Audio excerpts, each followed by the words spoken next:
નમસ્કાર મિત્રો, આપ સૌના ઘણા બધા ફોન આવ્યા જે અત્યારે પરીક્ષા ભરતી ચાલી રહી છે એમાં જે કાદવ કિચડ અને જે ચિત્રો દેખતા સ્પષ્ટ પ્રતીત થઈ રહ્યું છે કે આવી કન્ડિશનમાં આપણા ઘણા બધા જેમને ખૂબ મહેનત કરી હોય એ બધા જ જે આ ભરતીમાં આવેલા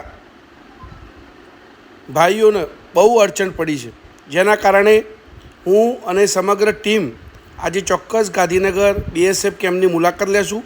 ગઈકાલે મારે અધિકારી સાહેબ સાથે વાતચીત પણ થઈ ગઈ છે, પણ જે ભાઈ જવાનો આવા કારણથી કદાચ ફેલ થયા હોય એ પણ મારો સંપર્ક કરજો. આપણે કંઈક ને કંઈક આ વિષય ઉપર જે સારું પોઝિટિવ થઈ શકે એના માટે સાથે મળી પ્રયત્નો કરશું. તો મિત્રો, આપ સૌ ગભરાશો નહીં. આપ સૌની વાત ખરેખર ધ્યાન લેવા લાયક છે અને સરકાર પણ ધ્યાન લેશે, પ્રશાસન પણ ધ્યાન લેશે કે આ પરિસ્થિતિમાં દોડવું થોડું અઘરું છે. કીચડ, પાણી, તો એની રજૂઆત પ્રોપર કરવામાં આવશે.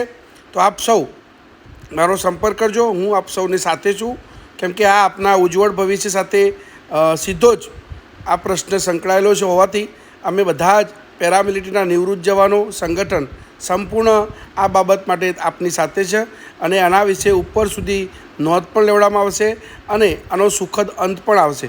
મને વિશ્વાસ છે જે અધિકારી સાહેબ છે એમના સુધી કદાચ આ વાત પહોંચી નહીં હોય, કંઈક ને કંઈક કારણ હશે. જે પણ કારણ હશે, પણ આજે સોશિયલ મીડિયા ખૂબ એક્ટિવ હોવાના કારણે દરેક બાબત દરેક સુધી પહોંચતી હોય છે અને ઘણા બધા મિત્રોએ મને ફોન કર્યો છે અને હું આપ સૌની સાથે છું. આ બાબતનું પૂર્ણ સુખદ અંત લાવી